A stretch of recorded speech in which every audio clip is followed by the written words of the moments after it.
dort pas aujourd'hui. Ah oui.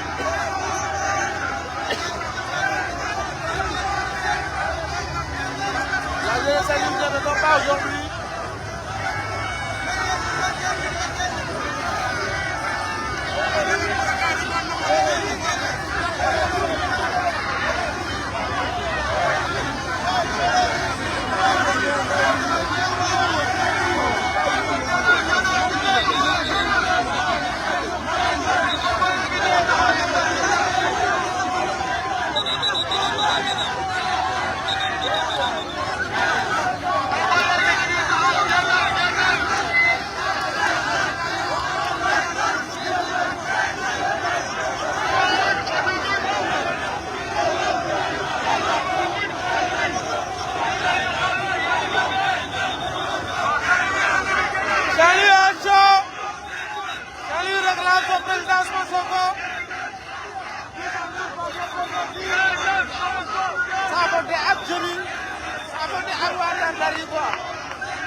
La jeunesse est là, la population saint-louisienne elle est là.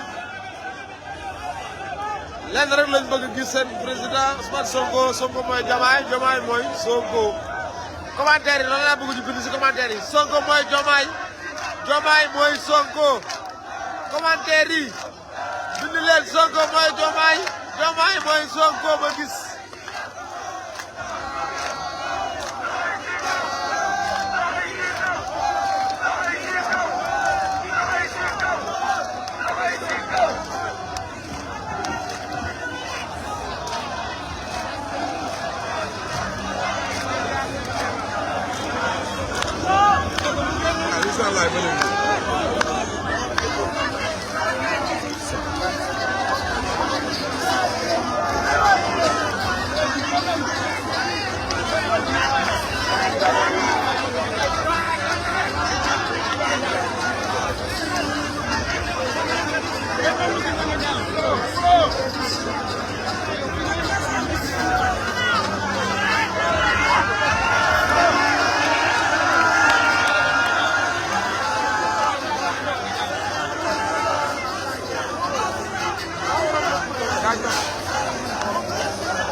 Voilà, nous sommes à Saint-Louis à 5 h du matin. Voilà la population de Saint-Louis. Nous sommes massivement pour accueillir qui est le président Ousmane Sonko. Je suis Azoura Fallou, je suis nuyu baax di leen ziar di leen ñaanal jàmm ak salaam gudd fan wér gu yaram ak voilà.